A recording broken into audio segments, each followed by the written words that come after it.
राधे राधे। जय जय श्री कृष्ण। आप सभी का दिन शुभ और मंगलमय हो। आज सुनिए कार्तिक मास महात्म्य में आगे का अध्याय। आज के अध्याय की शुरुआत हम भगवान श्री कृष्ण जी के जन्म की कथा से करते हैं।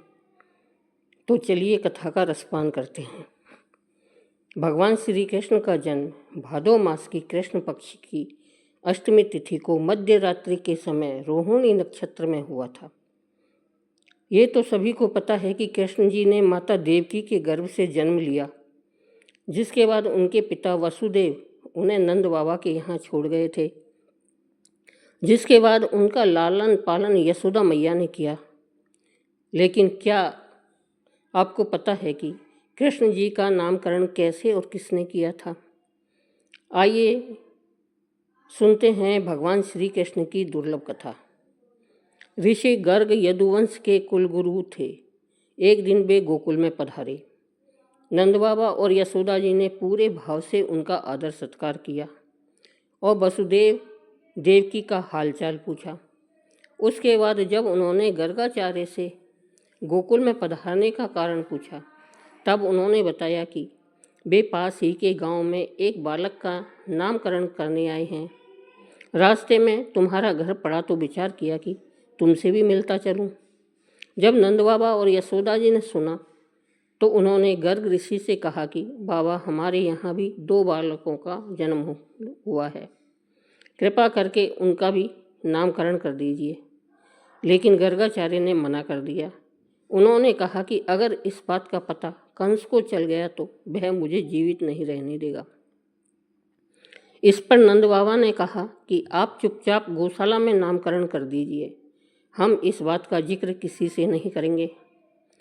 जब रोहिणी जी को इस बात का पता चला हुआ कि यदुवंश के कुल पुरोहित आए हैं, तो वे भाव विभोर होकर उनके गुणों का बखान करने लगी। तभी यशोदा ने कहा कि अगर गर्गाचार्य इतने बड़े पुरोहित हैं तो हम अपने पुत्रों को बदल लेते हैं। तुम मेरे लल्ला को लेकर जाओ और मैं तुम्हारे पुत्र को लेकर आती हूँ। देखते हैं कि कुल पुरोहित जी यह जान पाते हैं या नहीं। इस तरह माताएं गर्ग ऋषि की परीक्षा लेने लगी। दोनों माताएं बालकों को लेकर गर्गाचार्य के समक्ष गईं। लेकिन गर्गाचार्य ने जैसे ही यशोदा के हाथ में बालक को देखा तो वे पहचान गए और कहने लगे कि यह रोहिणी पुत्र है, इस कारण बालक का नाम रोहिणी होगा। यह बालक अपने गुणों से सबको आनंदित करेगा तो एक नाम राम होगा, और यह बहुत बलशाली होगा, इसके बल समान कोई दूसरा ना होगा, जिसके कारण इसका एक नाम बल भी होगा।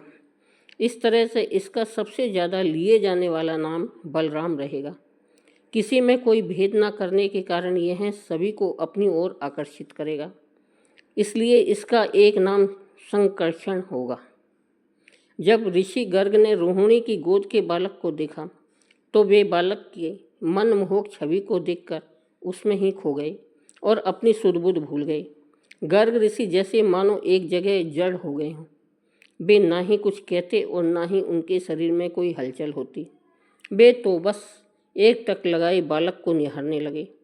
तब घबराकर यशोदा और नंद बाबा ने पूछा कि बाबा क्या हुआ? तब कहीं जाकर गर्गाचार्य को अपनी सुधि हुई। जैसे ही गर्गाचार्य ये कहने को हुए कि नंद, तुम्हारा बालक कोई साधारण इंसान नहीं है, बल्कि यह तो साक्षात भगवान है। यह कहते हुए जैसे ही गर्गाचार्य ने अपनी उंगली कृष्ण की तरफ उठाई, तभी छोटे से नंदलाल ने अपनी लीला दिखाते हुए गर्गाचार्य को आंखों ही आंखों में धमकाया। बाल रूपी भगवान श्री कृष्ण ने कहा, बाबा, मेरे भेद नहीं खोलना, क्योंकि अगर किसी को मेरा भेद पता चल गया तो लोग मुझे पूजने लगेंगे। मैं यहाँ पर पूजा करवाने या कैद होने नहीं आया हूँ। मैं तो यहाँ माखन मिश्री खाने आया हूँ। अपनी मैया की ममता की अनुभूति करना चाहता हूँ। अगर आपने सबके सामने मेरा भेद खोल दिया तो सभी मुझे पूजने लगेंगे और मैं मैया के प्रेम से वंचित रह जाऊँगा।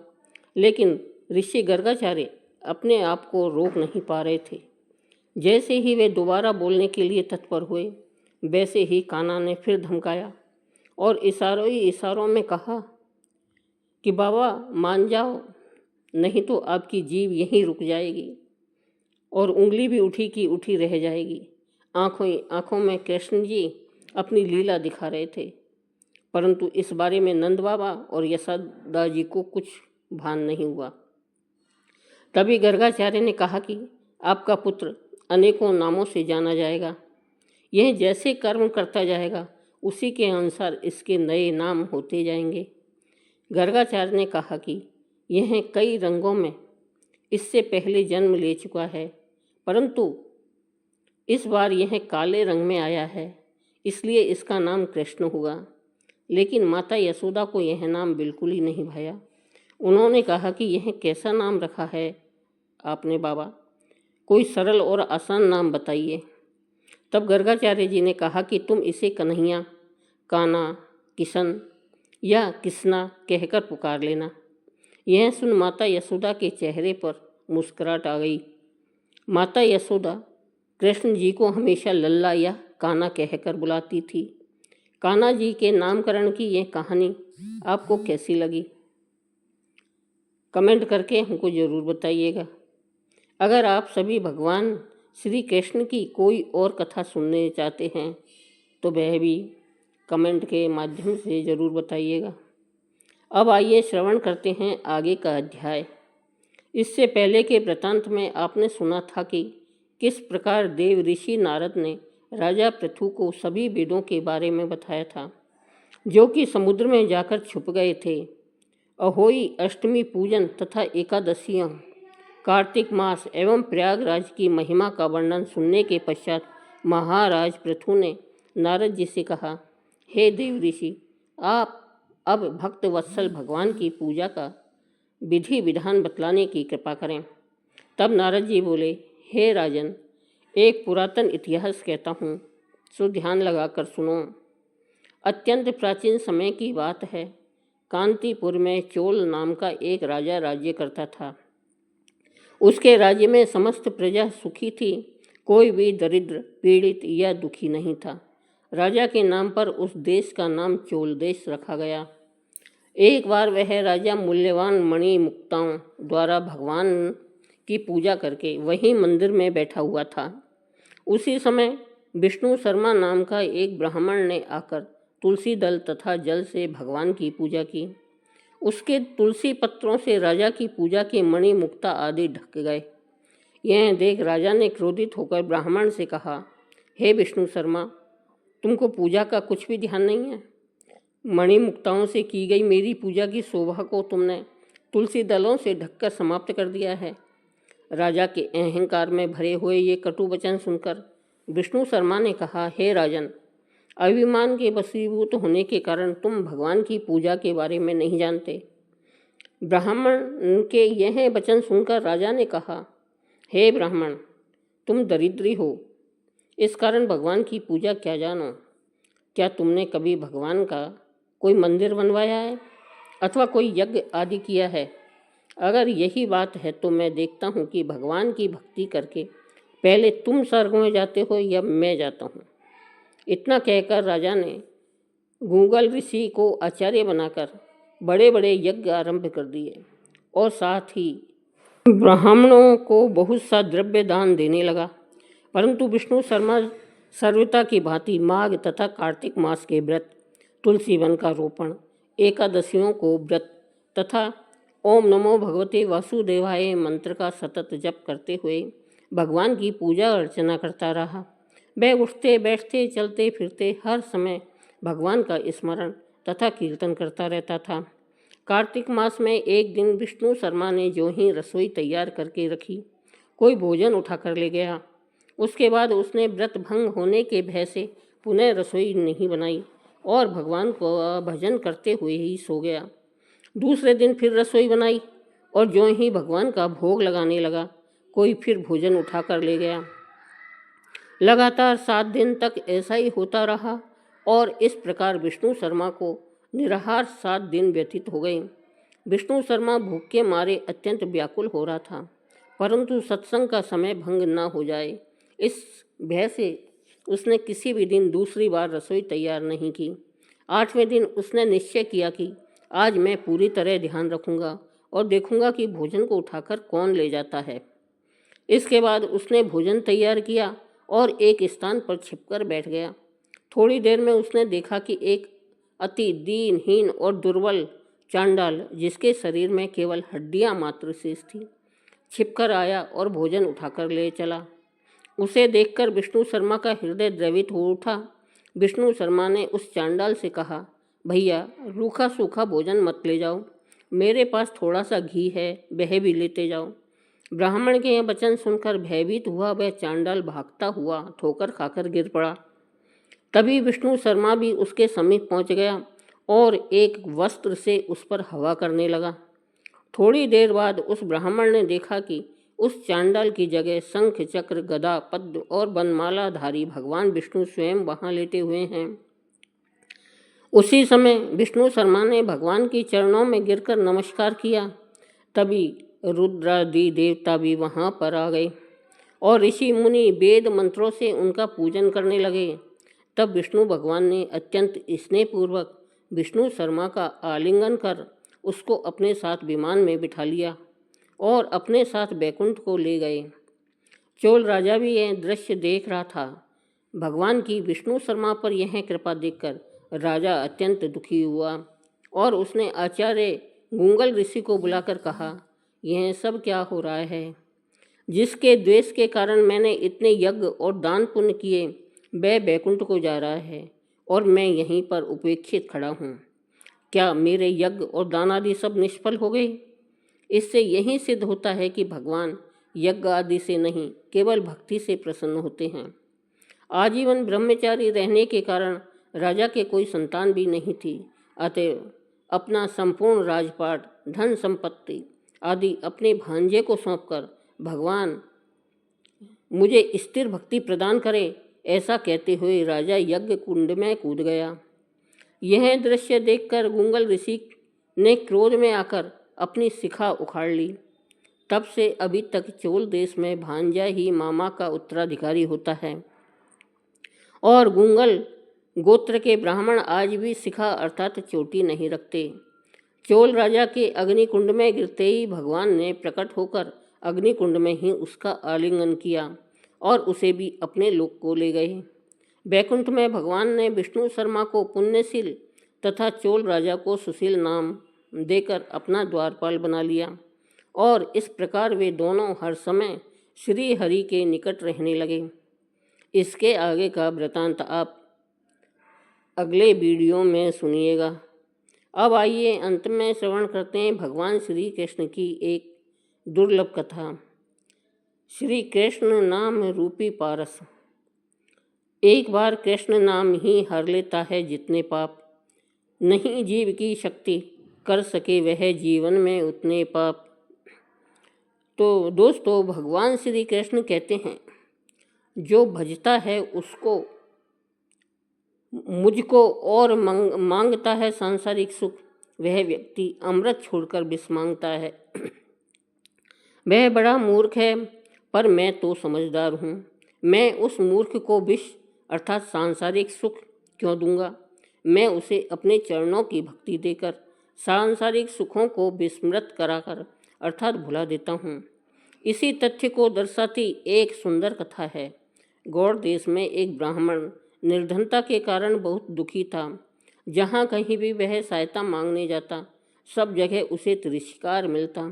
वह ब्राह्मण शास्त्रों को जानने वाला, वह स्वाभिमानी था। उसने संकल्प किया कि जिस थोड़े से धन व स्वर्ण के कारण धनी लोग उसका तिरस्कार करते हैं, वह उस स्वर्ण को मूल्यहीन कर देगा। वह अपने तप से पारस प्राप्त करेगा और सोने की ढेरियाँ लगा देगा। लेकिन उसने सोचा कि पारस मिलेगा कहाँ? ढूंढने से तो वह मिलने से रहा, और कौन देगा उसे पारस? देवता तो स्वयं ही लक्ष्मी के दास हैं, वे उसे क्या पारस देंगे? भगवान ने ब्राह्मण ओघड़धानी शिवजी की शरण में जाने का निश्चय किया, जो विश्व को विभूति देकर स्वयं भस्मांगराग लगाते हैं। वे कपाली ही कृपा करें तो पारस प्राप्त हो सकता है। घर नहीं, धन नहीं, अन्न और भूषण नहीं, फिर भी शिव महादानी कहलाते हैं। देखत भयंकर पर नाम शिव शंकर नाश करते हैं तो भी नाथ कहलाते हैं। ब्राह्मण ने निरंतर भगवान शिव का रुद्र अर्चन, पंचाक्षर मंत्र का जप और कठिन व्रत करना शुरू कर दिया। आखिर भगवान आशुतोष कब तक संतुष्ट नहीं होते। ब्राह्मण की 12 वर्ष की तपस्या सफल हुई। भगवान शिव ने स्वप्न में दर्शन देकर कहा, तुम वृंदावन में श्री सनातन गोस्वामी के पास जाओ, उनके पास पारस है और वे तुम्हें दे देंगे। श्री सनातन गोस्वामी के पास पारस है और वे उस महान रत्न को मुझे दे देंगे। भगवान शंकर ने कहा है तो वे अवश्य दे देंगे। ऐसा सोचते हुए ब्राह्मण वृंदावन की ओर चला जा रहा था। खुशी के मारे यात्रा की थकान व नींद उससे कोसों दूर चली गई थी। वृंदावन पहुंचने पर उसने लोगों से श्री सनातन गोस्वामी का पता पूछा।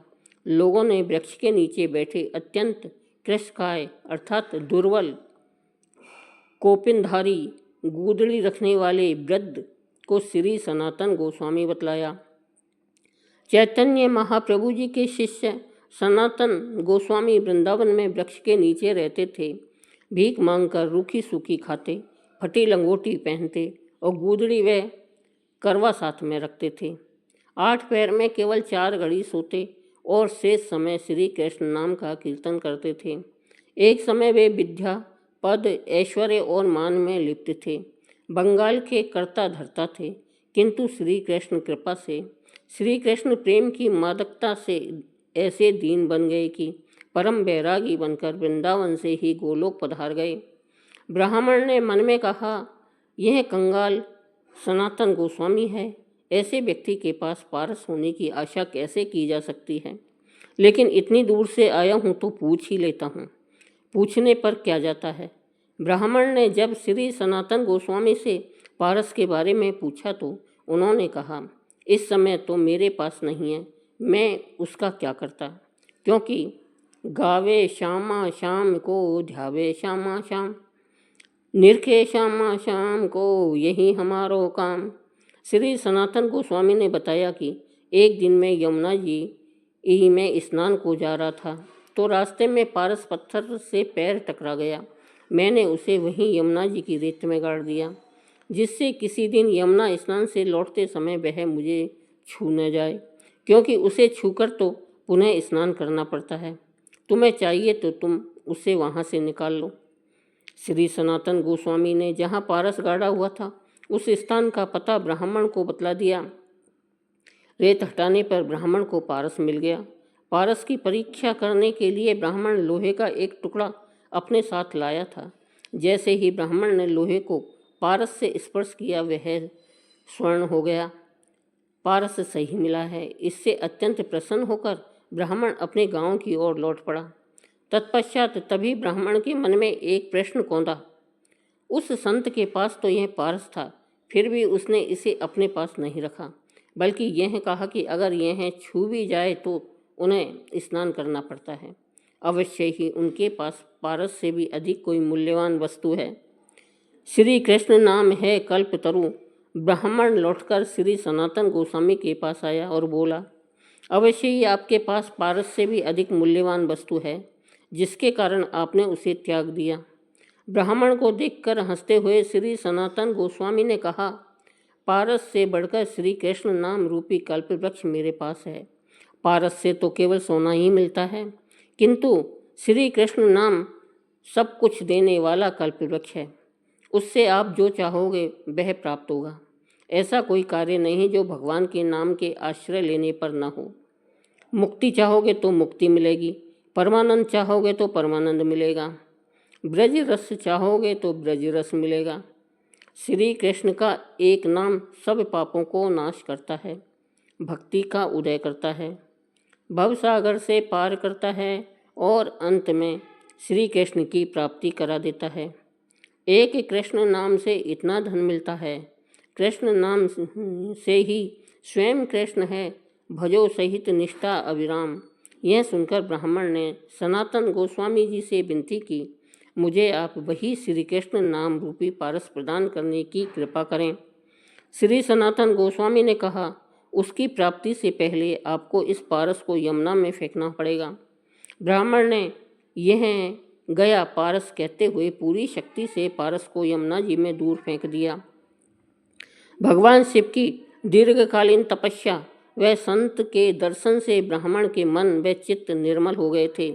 उसका धन का मोह समाप्त हो गया और वह भगवान की कृपा का पात्र बन गया। श्री सनातन गोस्वामी ने उसे श्री कृष्ण नाम की दीक्षा दी। वह श्री कृष्ण नाम जिसकी कृपा के एक कण से करोड़ों पारस बन जाते हैं। नाम रूपी पारस से तो सारा शरीर ही कंचन का हो जाता है। सभी रसायन हम करी नहीं राम सम कोय, रंचक घट में संचरे सब तन कंचन होय। भगवान श्री कृष्ण कहते हैं, जो मेरे नामों का गान करते हैं वे मेरे समीप प्रेम से रो उठते हैं। उनका मैं खरीदा हुआ गुलाम हूँ। यह जनार्दन दूसरे किसी के हाथ नहीं बिका है। जिसने एक बार श्री कृष्ण नाम का स्वाद ले लिया उसे फिर अन्य सारे स्वाद रसहीन लगने लगते हैं। भवसागर से डूबते हुए प्राणी के लिए वह नौका है। मोक्ष चाहने वाले के लिए वह सच्चा मित्र है। मनुष्य को परमात्मा से मिलाने वाला सच्चा गुरु है। अंतःकरण की मलिन वासनाओं के नाश के लिए दिव्य औषधि है। यह मनुष्य को सुख से सुखदेव बना देता है। न सचमुच श्री कृष्ण नाम पारस से बढ़कर है। प्रेम से बोलिए जय श्री कृष्णा। राधे राधे।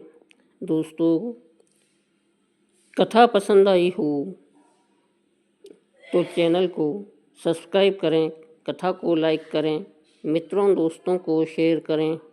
धन्यवाद।